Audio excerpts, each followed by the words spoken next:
ya. Pakai maskernya selalu ya, apabila keluar rumah pakai masker. Ini cucu apa anak ya? Cucunya juga keluar rumah pakai masker. Keluar emang Iya. Sering cuci tangan, jaga tangan ya, Bu ya. Ya, sehat selalu ya Bu. Maskernya dipakai. Ini gambaran masyarakat di permukiman di tengah pandemi corona. Tidak taat pemakaian masker menjadi salah satunya. Tutup maskernya sampai hidung, fungsinya masker ya Pak ya. Nah, ya, sampai hidung Pak ya. Namanya kita penyakit kita nggak tahu ya Pak ya. Ini kami dapati saat mengikuti operasi penertiban pelanggar PSBB di kawasan permukiman di Bendungan Hilir, Jakarta Pusat. Ayo. Operasi di permukiman merupakan perluasan dari penertiban di area publik. Kita ini sekarang menelusuri lingkungan. Itu juga sudah kita sosialisasikan jauh-jauh hari, wajib pakai masker. Penghuninya kos-kosan. Jadi warga itu warawiri keluar masuk. Jadi tidak boleh lagi masuk dari arah yang berlawanan. Jadi sekarang RT itu masuknya satu pintu. Nah, mungkin ada positif satu. Nah, kebetulan kemarin kan ketua RT 4 meninggal. Nah, di satu sisi RT 5 sampai RT 8 itu adalah penghuninya padat, warga padat gitu. Selain denda, sanksi sosial jadi pilihan pelanggar. Meski sudah diberlakukan sejak bulan Mei, pelanggarnya tidaklah sedikit. Dalam 2 jam operasi, 27 orang terjerat sanksi. Lupa. Pokoknya kenapa? Biasanya mau beli obat. Oh gitu, tapi nggak terbiasa pakai masker berarti. Udah pakai, tadi udah pakai, tapi karena mau beli obat buru-buru jadi lupa pakai masker. Oh gitu. Udah gini aja. Ini nggak pakai masker. Bapak kalau mau ke apotek, Ketinggalan pas habis mandi. iya. Kan saya pakai kaca nih, jadi sebentar dulu baru pakai masker. Tadi kelupaan, saya buru-buru juga. Kelupaan ini. Iya. Apabila di tempat-tempat umum, rumah, mematuhi. Bagaimana Bapak melayani orang makan? Bapak sendiri nggak pakai masker. Cuci tangannya nggak ada. Tak suruh di sini ke dalam. Suruh ke dalam gitu. Di sini ya. Kenapa nggak ditaruh di depan? Semua upaya ini menurut para ahli para pakar ternyata hanya berkontribusi semaksimal mungkin hanya 20% terhadap keberhasilan ini. Di mana 80%-nya, 80% keberhasilannya terletak pada masyarakat itu sendiri, pada kesadaran, kepatuhan, kedisiplinan masyarakat lah yang akan menentukan keberhasilan kita melalui pandemi COVID ini atau memutus mata rantai penyebaran ini. Selain memiliki angka tertinggi, klaster permukiman bisa berkaitan dengan klaster lainnya, salah satunya klaster perkantoran. Mengingat awal terjadi penularan berasal dari transmisi lokal atau penularan yang terjadi di rumah dalam suatu permukiman. Di Jakarta Timur, ketika kita mencoba menganalisa data klaster, ini baru berasal dari 2004 pasien saja. Ini kita bisa katakan memang klaster tertinggi berasal dari pemukiman atau ada transmisi lokal. Dari DKI Jakarta, tadi sudah disampaikan, sebenarnya penyumbang terbesar masih dari pasien rumah sakit, namun peringkat keduanya adalah pasien yang berasal dari komunitas dan yang berasal dari lokal transmisi di daerah tersebut. Tentu biasanya adalah durasinya, bertemunya kalau misalnya di pemukiman ini memang beberapa hal yang tadi bisa jadi ada potensi orang bertemu dalam satu waktu, mungkin jaga jaraknya tidak bisa diterapkan, kemudian durasinya cukup lama.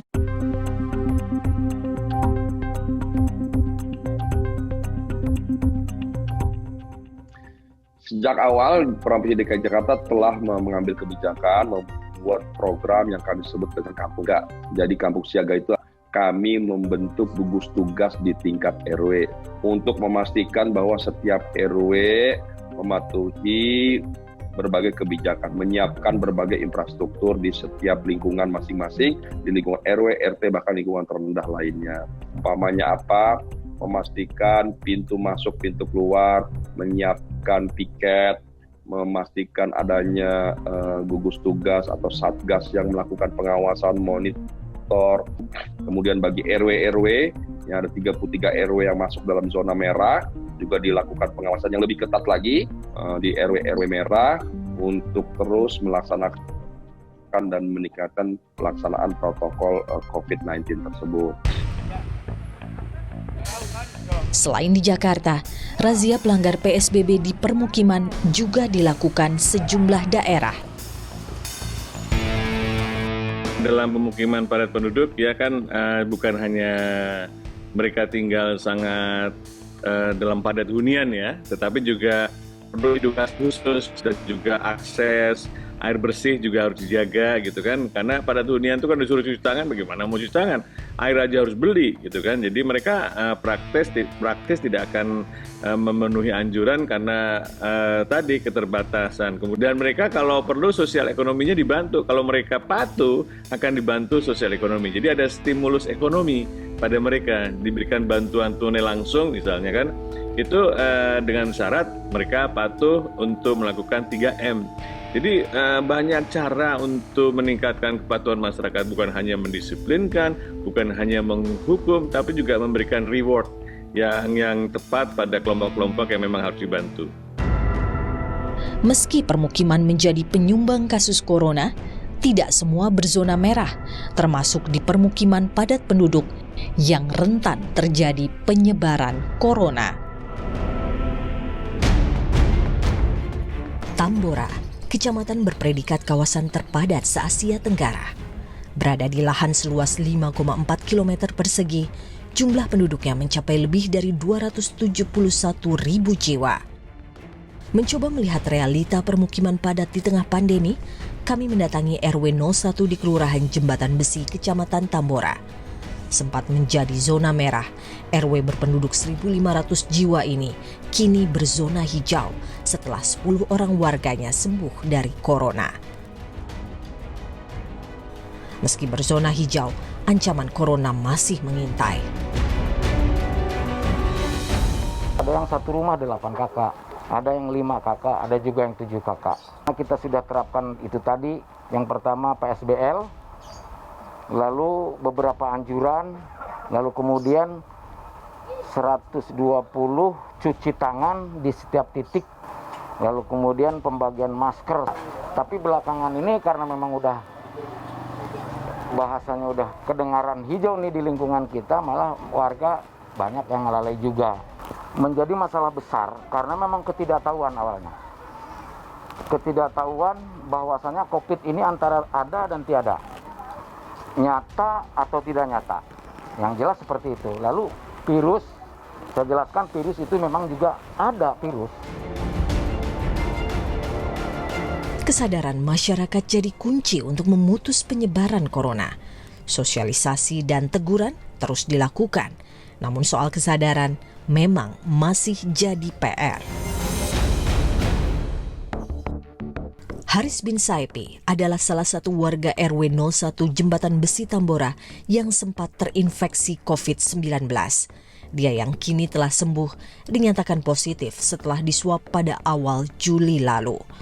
Haris yang tidak mengalami gejala lakukan isolasi mandiri dengan ketat di rumah kosong swadaya masyarakat. Hampir 21 hari lah saya diisolasi mandiri, alhamdulillah. Pas yang swab kedua saya ikutin, nyatanya hasilnya negatif. Cuma dinyatakan negatif, saya kaget semua keluarganya. Iya, positif. Kalau keluarga saya semua pada nangis ngelihat tulang saya kan, saya kepala rumah tangga, tulang punggung. Pada semua pada nangis, anak juga. Biasa kumpul, jadi nggak kumpul. Akhirnya biarin lah, kata istri saya, udah mendingan ngalah aja di sono, nggak sendiri, nggak usah ikutin peraturan pemerintah, saya ikutin. Apa yang diperintahkan nama atau dari puskesmas juga begitu. Meski telah sembuh corona, Haris masih khawatir corona bisa kembali dan dapat membahayakan keluarganya. Terlebih, ia tinggal di kawasan padat penduduk. Sama keluarga juga udah nyampur, udah tidur bareng, nggak ada rasa apa-apa. Udah alhamdulillah sehat. cuci tangan nomor 1, kedua masker, ketiga tuh semua saya bersihin semua tiap rumah, halaman rumah juga. Selain penanganan dan pencegahan COVID-19, uji coba klinis penyuntikan calon vaksin corona Sinovac juga dilakukan kepada relawan. Diuji coba oleh Bio Farma dan Universitas Padjadjaran, target relawan yang akan disuntik mencapai 1.620 orang. Kalau kita lihat uji klinik itu ada 3 tahap atau 3 fase. Fase pertama itu umumnya melihat mengenai keamanan, kemudian imunogenisitasnya. Yang kedua yaitu tahap kedua untuk melihat efek samping, respon imun gitu dan dosisnya ya. Nah, kemudian ke fase ketiga umumnya itu melihat efikasinya dari vaksin itu. Nah, kalau kemudian jumlah kurang ya, subjeknya itu kurang, nanti mungkin jadi sulit untuk bisa mendeteksi kalau itu mungkin ada satu perbedaan efikasi gitu. Jadi ada kemungkinan mempengaruhi terhadap efikasi atau ada efikasi tetapi sulit terdeteksi gitu. Jadi istilahnya power to detect ya, kemampuan untuk mendeteksi adanya efektivitas dari vaksin. Selain Sinovac, calon vaksin corona tengah dikembangkan oleh anak bangsa. Saat ini vaksin merah putih sedang dikembangkan lembaga biologi molekular Eijkman. Jadi kalau Sinovac yang bekerja sama Sinovac itu fase uji klinik 1, 2-nya ya itu tidak di Indonesia. Tentu kalau yang merah putih, vaksin merah putih itu fase 1, fase 2 di Indonesia. Virusnya ya, tentu kalau yang merah putih virus yang itu yang dipakai adalah virus yang beredar di Indonesia. Mungkin Sinovac karena bagian dari CEPI ya bisa kaitannya dengan negara-negara lain juga yang membutuhkan, tidak hanya Indonesia. Puncak COVID-19 diprediksi terjadi pada Agustus hingga September. Dengan kasus yang masih terus bertambah, lantas apa yang harus dilakukan pemerintah dan masyarakat? Puncak itu kan harus ada titik tertinggi, kemudian turun. Nah, saat ini kan kita memang masih naik dan belum ada titik turunnya. Kapan itu akan turun? Lagi-lagi masyarakatlah yang menentukan. Kepatuhan kita, kedisiplinan kita, ini yang menentukan kapan kasusnya akan turun. Jadi kalau belum sampai kita melihat titik turun, kita masih belum bilang kita sudah mencapai puncak. Pertama untuk surveillance, testingnya masih sangat terbatas, ya kan?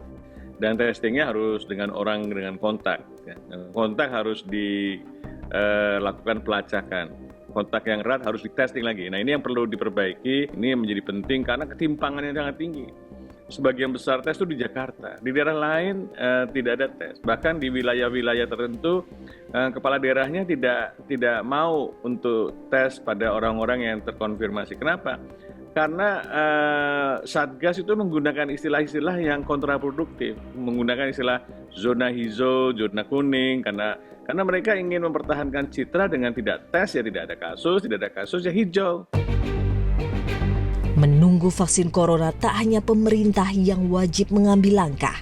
Kesadaran masyarakat menjalankan protokol kesehatan COVID-19 jadi cara melawan corona.